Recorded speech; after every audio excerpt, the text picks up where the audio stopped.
자, 오늘 베드로전서 4장 1절에서 6절 말씀을 가지고 육체의 남은 때를 위하여라는 제목으로 오늘 말씀을 좀 같이 나누겠습니다. 우리 그리스도인의 삶은 세 단계로 나눌 수가 있습니다. 첫 번째는 내가 예수님을 믿기 이전의 삶입니다. 그리고 두 번째는 예수님을 믿는 이후의 삶입니다. 이걸 우리가 흔히 내 인생의 BC와 AD다 이렇게 표현을 하기도 합니다. 그 말은 내가 예수님을 믿기 전과 믿는 이후의 삶은 어떻게 형언할 수 없을 정도의 다른 차원의 삶이다라는 것을 말하고 있는 거겠죠. 그 다음에 세 번째는 이 땅에서 이렇게 예수님을 믿기 이전이든 이후이든 그 이 땅에서의 삶으로 우리의 인생은 끝나지 않고 바로 이 땅에서의 삶을 끝난 그 이후의 삶이 또 있다라는 것입니다. 바로 죽음 이후의 삶이 결국 우리 인생의 마지막 단계고, 그리고 거기에서 승리를 해야 우리가 최후 승리를 하는 것이다 라는 것입니다. 그렇기 때문에 우리 인생에는 이 세 가지 단계가 있구나, 이것을 우리가 확신을 갖고 있느냐 그렇지 못하느냐는 특별히 이 땅에서의 우리의 삶을 아주 결정하는 데 결정적인 영향을 미치는 것입니다. 특별히 우리가 이 땅에서의 삶 이후에 그 세 번째 단계에 대한 우리가 확신을 가질 수 있느냐, 아니면 그것에 확신을 갖지 못하느냐, 이것이 결국은 이 땅에서의 우리들의 삶을 어떻게 보면 결정하는 아주 중대한 문제가 된다라는 것이죠. 여러분, 그래서 이 본문 우리 베드로전서를 우리가 지금 상고하고 있는데, 이 베드로전서를 보면 우리 그리스도인을 나그네라고 그렇게 표현을 했잖아요. 사실은 나그네라고 하는 것은 외롭고 또 나그네는 서럽고, 그런데 왜 우리가 이 땅에서 나그네로 살아야 되느냐, 왜 그렇게 말을 하고 있느냐, 바로 그것은 바로 이 땅에서의 삶으로 우리의 삶이 끝나지 않기 때문이다라는 거예요. 나그네는 그냥 잠시 지나는 그런 삶이잖아요. 그렇기 때문에 베드로전서의 초점은 바로 우리가 이 땅에서 살아가는 그런 삶은 바로 이 삶 이후에 모든 초점이 가 있다라는 것을 이제 말씀을 하고 있는 것입니다.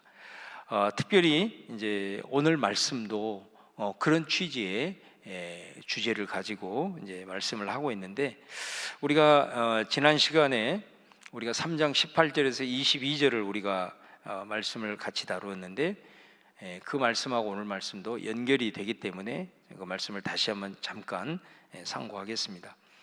우리가 지난 시간에 예수님의 십자가 사건 그리고 세례, 이 두 가지를 통해서 우리가 왜 이 땅을 나그네로 살아가야 하는가라는 이제 근거를 우리가 상고했는데, 예수님의 십자가는 두 가지 의미가 있다고 그랬어요. 하나는 속죄의 의미가 있고 다른 하나는 화목의 의미가 있다 그랬습니다. 속죄라는 것은 예수님의 십자가 사건을 통해서 이 죄의 문제가 해결이 되었다라는 것이고, 그 다음에 화목의 의미는 예수님의 십자가 사건이 단순히 우리들의 죄만 문제 해결하고 그 다음에 죄를 씻어주는 이런 차원만이 아니라 우리로 하여금 하나님과의 관계를 화목하게 해서 하나님과 깊은 영적인 교제를 하게 하는, 그럼을 통해서 깊이 영적인 교제를 하면 할수록 우리는 그 주님께, 우리 아버지 하나님 앞에 영향을 받을 수밖에 없고 그 주님의 뜻을 알고 계획을 알고 주님을 닮아갈 수 있게 된다. 그래서 예수님의 십자가 사건은 죄의 문제를 해결하는 속죄와 그 다음에 우리를 하나님께로 인도하는 이 화목의 역사를 이루었다라는 이제 그 말씀을 했습니다. 그 다음에 세례에 대해, 노아 방주 사건을 통해서 세례에 대해서 말씀을 했죠. 세례가 뭐냐? 바로 그 예수님의 십자가 사건이 내 사건이 되는 것이 세례인 줄로 믿습니다. 그래서 이 세례는 예수님과 내가 연합하는 거다. 예수님과 내가 연합한다는 것은 예수님이 십자가의 죽음으로써 나도 죽고 예수님이 다시 부활하심으로써 나도 다시 부활한다 그랬습니다. 그러니까 예수님이 십자가에서 죽으심으로 죄의 문제를 해결했기 때문에 나도 죄에 대해서 죽어버린 것이다. 그러니까 죄에 대해서 죽었으니 이제 죄가 나를 더 이상 주장하지 못한다. 그런 말씀을 드렸고요. 그 다음에 예수님이 부활하신 것처럼 나도 다시 태어났는데 내가 태어날 때는 어떤 모습으로 태어나느냐? 의에 대하여, 그 다음에 하나님에 대하여 내가 살아난 것이다. 그런 말씀을 드렸습니다. 그래서 이 세례 사건을 통해서 이 예수님의 십자가 사건이 내게 내 사건이 되는 건데, 이 사실은 죄 문제를 해결한 것은 어떤 면에서는 소극적인 의미예요. 그래서 우리는 이 십자가 사건을 통해서 반드시 내가 세례를 받았다는 확신을 가질 때는 이 죄 문제를 해결했다라고 하는 소극적인 의미만을 가져서는 안 되고, 보다 더 적극적인 의미, 다시 말하면 의로운 존재로 내가 다시 태어났다라고 하는 이 적극적인 의미가 매우 중요하다라는 거예요. 그러니까 내가 세례 받기 이전과 이후의 삶은 그 이전과는 다르게 의롭게 또 선한 양심을 가지고 살아갈 수 있도록 그렇게 나는 세팅되어져서 다시 태어났다, 그런 의미다라는 것입니다. 그래서 내가 세례를 항상 생각할 때는 죄에 대해서 죽었어. 그래서 내가 세례 받았기 때문에 내 죄가 사해졌어. 자, 이것만 생각을 하게 되면은 내 삶은 어떻게 된다고 그랬죠? 나는 여전히 구원을 받았음에도 불구하고 내 안에 죄성이 있기 때문에 죄에 늘 노출될 수밖에 없고 죄에 넘어질 수밖에 없는 존재예요. 그렇기 때문에 죄 짓고 하나님 앞에 회개하면 예수님이 또 죄 용서해 주시고, 또 죄에 넘어져서 회개하면 또 용서해 주시고, 계속해서 그 삶을 반복할 수밖에 없다라는 것입니다. 그런데 내가 죽었다가 다시 살아났다, 이 살아났다라는 것이 중요한 거예요. 어떻게 살아났느냐? 비록 내가 죄인이지만 다시 그리스도의 부활과 함께 내가 살아났다는 것은 의로운 존재로 태어났다는 거예요. 하나님을 닮아가는 선한 양심을 가진 존재로 내가 다시 태어났다라는 것입니다. 그래야만이 우리가 세상에서 죄 가운데 무너져도 죄 씻을 뿐만 아니라 때로는 그 죄에 대해서 이길 수 있고 죄와 싸울 수도 있고, 왜? 나는 다시 태어났기 때문에, 의로운 존재로 태어났기 때문에, 선한 양심을 가진 존재로 세팅되어서 주님과 함께 부활했기 때문에 항상 우리들의 삶의 방식과 우리들이 그냥 무너지고 회개하고 죄 씻음 받고 이 삶의 패턴이 아니라 이제는 조금씩 그 죄를 극복하고 그 자유하고 그리고 선한 양심 그리고 하나님을 닮아가는 그런 거룩한 삶으로 이어갈 수 있다라는 이제 그런 의미인 것입니다. 오늘 우리가 봉독한 4장 1절에서 6절도 이 내용을 한 번 더 반복을 하는 것을 보게 돼요.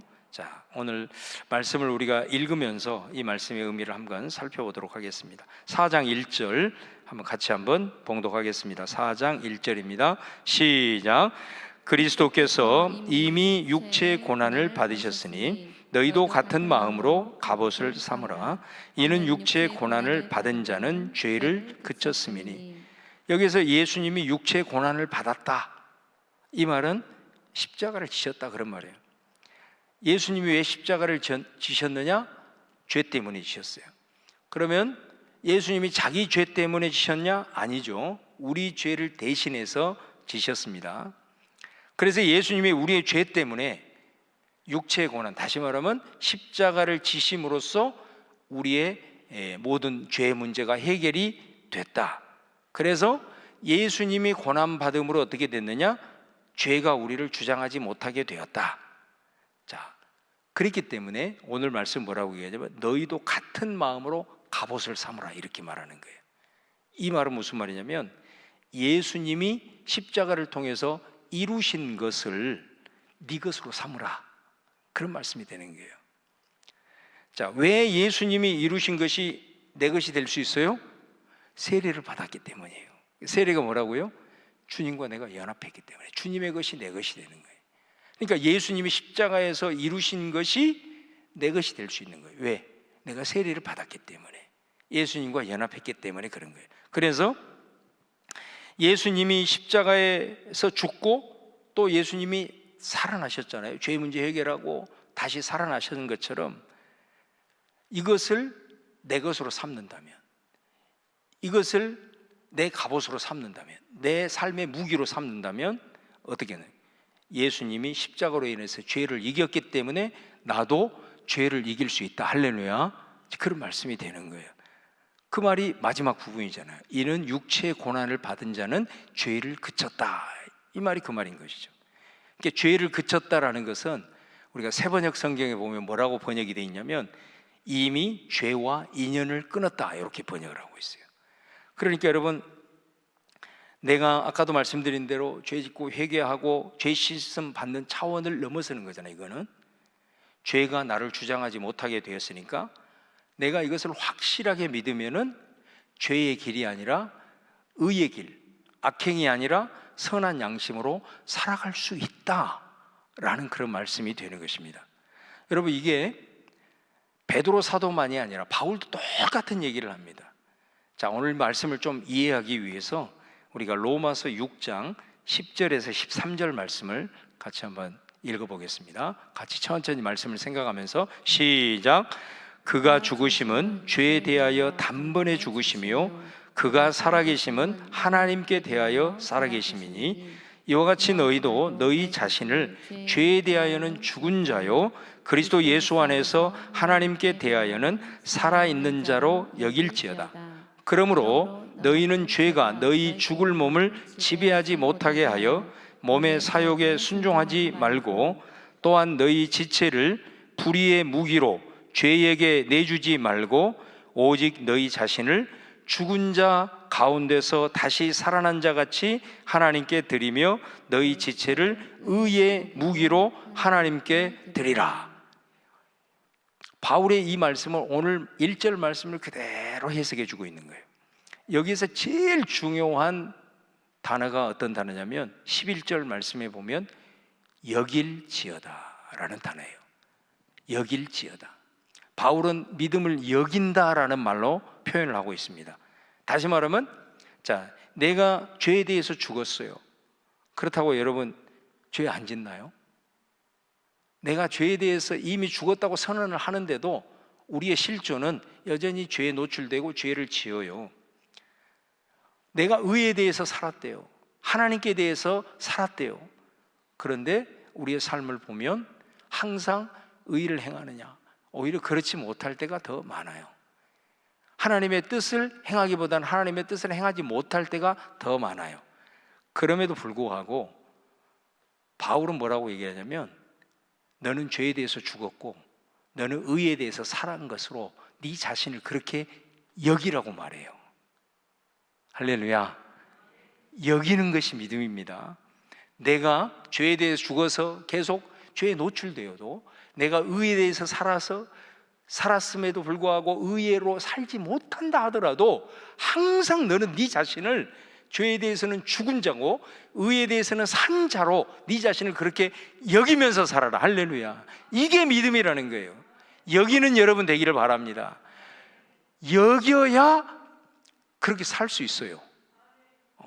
그렇게 항상 내 자신을 생각할 때 내가 무너져도 그래 나는 죄에 대해서 죽은 자야 하고 내 자신을 항상 여기는 그 믿음, 내가 의에 대해서 나는 살아있는 자야 라는 그 여기는 믿음, 그랬을 때만이 죄를 이길 수 있고 의에 대해서 살 수 있는 길이 우리 가운데 열리고 능력이 부어지고 그렇게 살아갈 수 있게 된다. 할렐루야. 그런 말씀이 되는 겁니다. 자, 2절 말씀을 보십시오. 그래서 2절 말씀이 1절과 이제 이렇게 연결이 되죠. 자, 2절 말씀 같이 보세요. 시작. 2절. 자, 시작. 그 후로는 다시 사람의 정욕을 따르지 않고 하나님의 뜻을 따라 육체의 남은 때를 살게 하려 함이라. 내가 아까 여기는 대로 그렇게 믿어야, 그렇게 여겨야 결국은 어떻게 되냐? 내가 정욕을 따르지 않고 죄에 매여서만 살지 않고 하나님의 뜻을 따를 수 있고 하나님이 원하는 대로 살아갈 수 있게 된다는 거예요.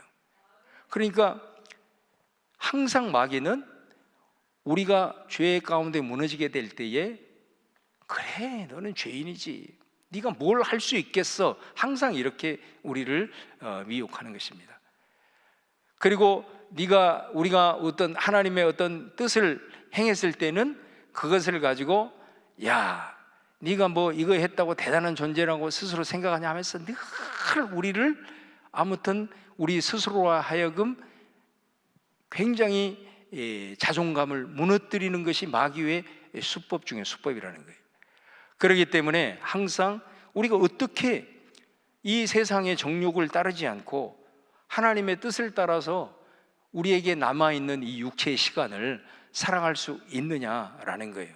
그거는 아까 말씀드린 대로 그럼에도 불구하고 나는 죄에 대해서 죽은 자야, 나는 의에 대해서 새롭게 세팅되어 살아난 자야, 항상 이것을 믿음으로 선포하고 내 자신을 그렇게 여기면서 나아갈 때만이 하나님의 뜻을 행할 수 있고 죄를 극복하면서 한 걸음 한 걸음 나아갈 줄로 믿습니다. 그런 말씀입니다. 내가 예수님을 믿어 새롭게 태어났음에도 불구하고 오늘 말씀은 언제까지 내가 예수 믿기 이전에 굴레에서 벗어나지 못하겠느냐?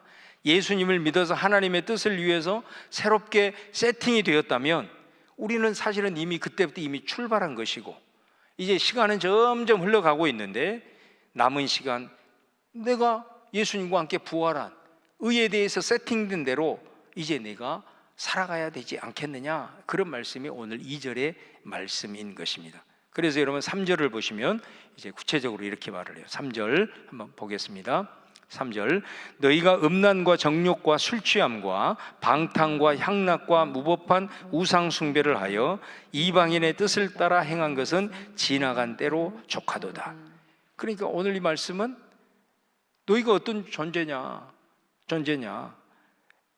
너희들이 예수님을 믿어 이제 의에 대해서 살아난 자가 여전히 음란에 사로잡혀 정욕에 술취함에 방탕과 향락에 우상숭배 이렇게 사는 것은 지나간 때로 족하다, 그렇게 아예 선언을 해버리고 있잖아요.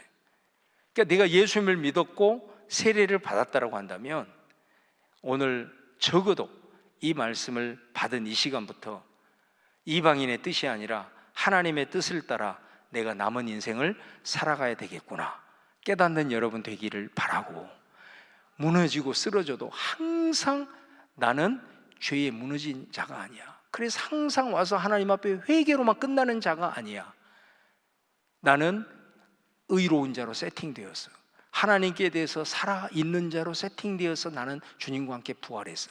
이 사실을 절대로 잊지 말아요. 그래야만이 내가 점점 삶을 살아가면서 신앙생활을 하면서 회개도 해야 되겠지만 그렇게 해야 가끔 하나님 앞에 주님 내가 죄를 한번 이겼어요 하면서 그것을 예배 가운데 하나님 앞에 감사할 수가 있는 거예요.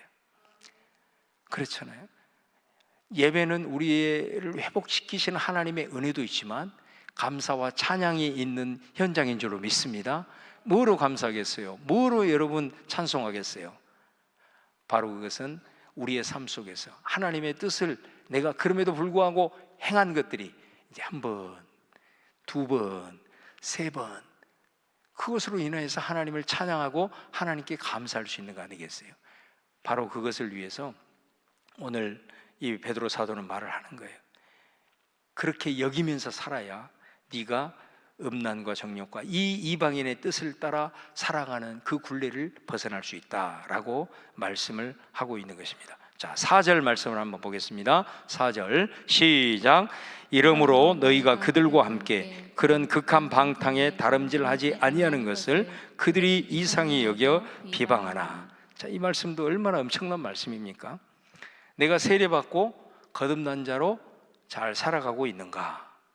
자, 그것을 어떻게 우리가 알 수 있느냐? 증거가 있다는 거예요. 자, 오늘 본문에 보면 너희가 나오잖아요. 너희. 이 너희라는 말은 세상 사람들이고 여기 본문에 나오는 4절에 그들은 그리스도인이에요. 그리스도인. 근데 이 말씀은 세상 사람들이 너희를 볼 때 이상한 사람으로 봐야 된다는 거예요. 이상한 사람으로.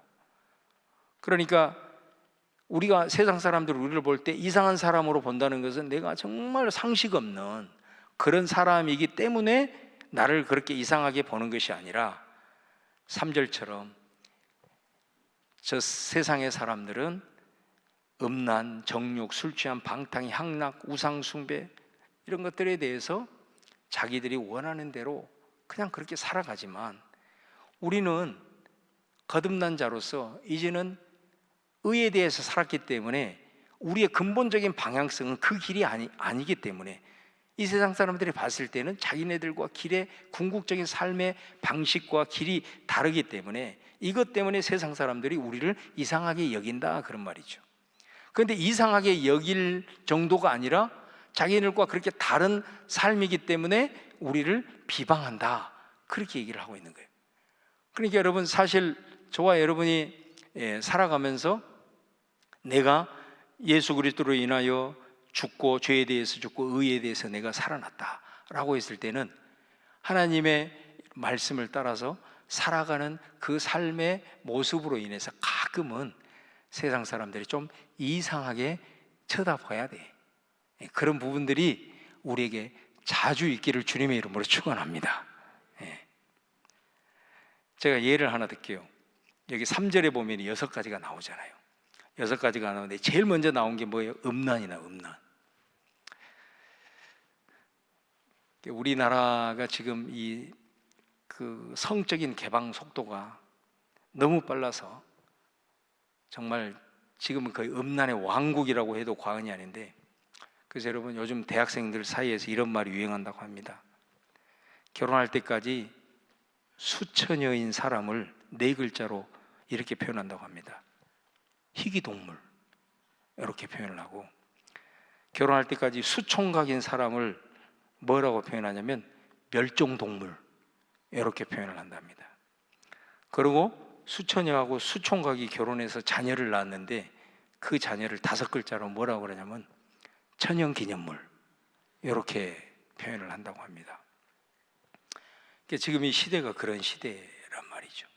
그러니까 이런 시대적인 상황 속에서 내가 성경이 말씀한 대로 음란을 피하고 내가 하나님 그 말씀 따라서 거룩하게 살아가는 것이 얼마나 힘들겠냐라는 거예요. 세상이 이렇게 가고 있는데 얼마나 그것이 힘들겠냐 말이에요. 멸종동물 취급당하고 희귀동물 취급을 당하면서도 그럼에도 불구하고 그 말씀을 부여잡고 살아가는 사람이 오늘 말씀에서 원하는 그리스도인인 줄로 믿습니다. 적어도 저와 여러분의 삶 속에서 하나님의 말씀 때문에 세상 사람들이 이상하게 여김을 받은 적이 있냐? 오늘 이것을 오늘 말씀은 도전을 하고 있는 거예요. 그것 때문에 비방을 받은 적이 있냐? 라고 오늘 말씀을 하는 거예요. 그러면 그럴 때 우리는 어떻게 해야 되냐라는 거예요. 그런 애매한 고난을 받을 때, 이상한 사람 취급을 받을 때, 비방을 받을 때 그 상황을 이길 힘이 어디에 있느냐라는 거예요. 그거를 오늘 베드로 사도는 마지막으로 우리에게 말씀하는 거예요.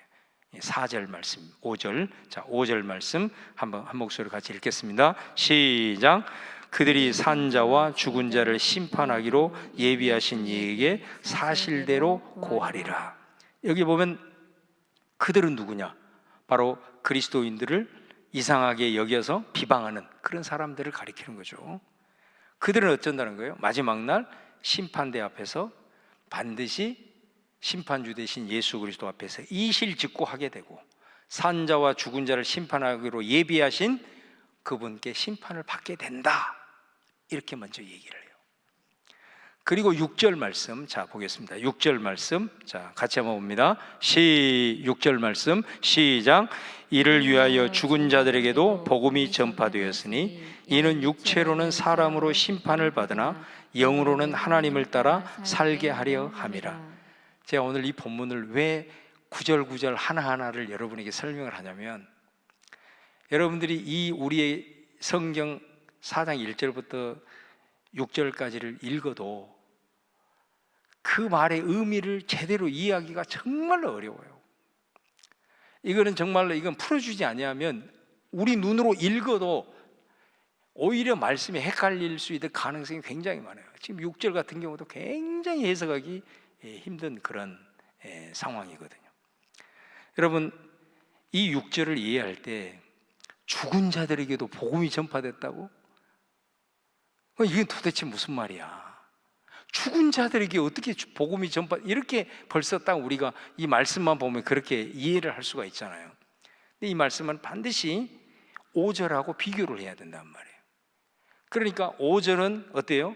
예수 그리스도를 믿는 사람들, 이 음란한 세대 속에서도 하나님 그 자녀로서 의에 대해서 거듭난 자로서 그렇게 살아가기 위해서 꾸역꾸역 살아가는 자들에게 막 이상한 눈으로 쳐다보고 그들을 막 비방하고 이런 사람들은 어쩐다고요? 마지막 날 심판하시기로 하신 그분께 그들의 모든 부분들이 다 드러나고 심판을 받게 된다, 그 말씀을 했잖아요. 그러면 6절은 누구에 대한 말씀이냐? 바로 그렇게 의로운 자로 살아가기 위해서 이상한 사람 취급을 받으면서 살아가는 그리스도인을 말씀하고 있는 대목이 6절 말씀이라는 거예요. 그러니까 여기서 6절을 띄워주세요. 여기서 죽은 자는 어떤 자일까요? 예수님을 믿고 죽은 자들을 가리키는 거예요. 예수님을 믿고 죽은 자들.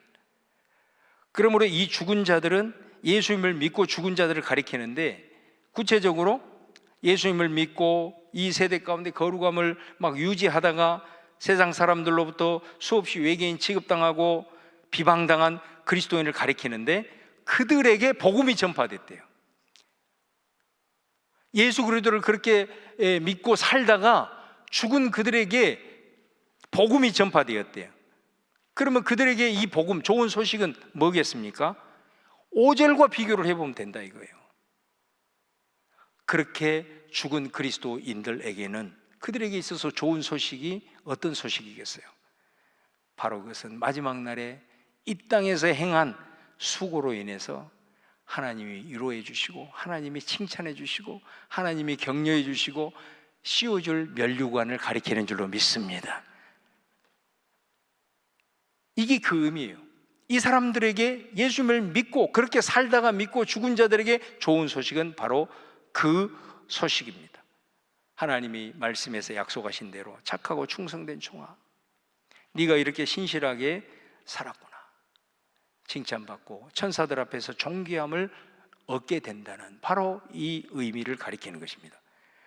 그렇기 때문에 5절 말씀도 그렇고 6절 말씀도 그렇고 결국은 우리가 이 땅을 살아가면서 이 어마어마한 이 음란한 이 세대 가운데서도 그런 이상한 취급을 받고 살아갈 수 있는 힘은 우리 인생의 단계 중에서 이 세 번째 단계에 대한 확신, 그리고 반드시 5절 말씀을 통해서 그들은 심판을 받을 것이지만 6절 말씀을 통해서 반드시 그들에게 좋은 소식, 다시 말하면 하나님의 위로와 하나님의 격려와 우리 하나님의 칭찬과 면류관이 있다라고 하는 이 영생에 대한 소망, 우리가 잘 알지만 이것이 얼마나 우리에게 있어서 이 세상에서 이 삶을 우리가 살아내는 데 있어서 결정적인 것인가라는 것을 다시 한번 베드로 사도는 우리에게 강조를 하고 있는 것입니다.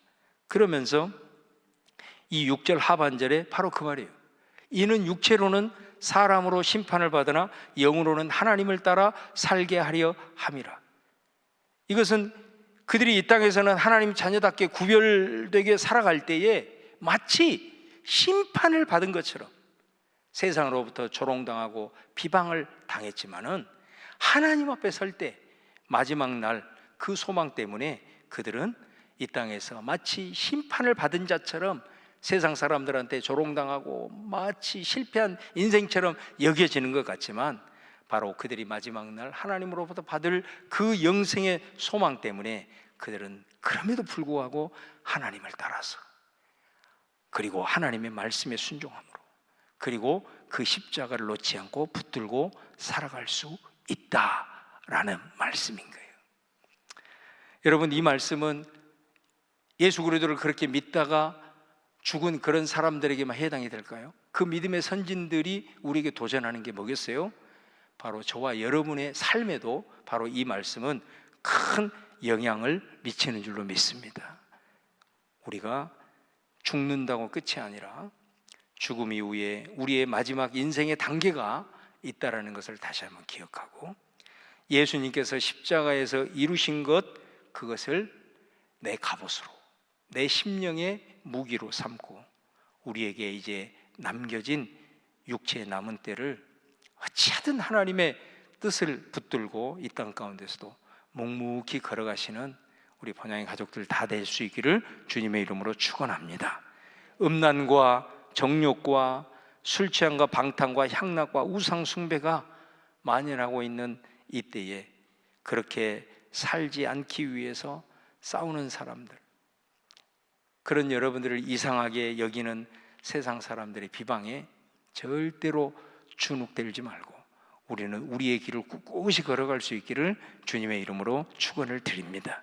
지금은 우리가 그리스도인의 그런 삶이 어찌 보면 세상의 관점에서 보면 좀 바보 같고 세상 물정 모르는 것 같고 세상의 흐름을 역행하는 것 같지만은 마지막 최후의 승리가 있다라는 것을 말씀을 통해서, 믿음의 선진들을 통해서, 그리고 하나님의 약속을 통해서 우리는 깨달았고 그것을 알고 그 소망 때문에 우리가 이 땅을 살아갈 수 있다는 것을 알기 때문에 힘들고 어려워도 절대로 타협하지 말고 우리에게 남은 육체 때 오늘 말씀처럼 세상과는 구별되는, 그래서 우리 스스로가 끊임없이 내 스스로에게 물어야 돼요.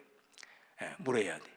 내가 하나님의 말씀 때문에, 또 이 시대와는 거스르는 하나님의 말씀의 가치 때문에 세상 사람들이 나를 이상해 여기는 그것을 오히려 하나님 앞에서의 참된 믿음의 증거로 여기면서 내가 바로 가고 있구나, 그것을 확인하면서 나아가는 저와 여러분이 될 수 있기를 주님의 이름으로 축원을 드립니다.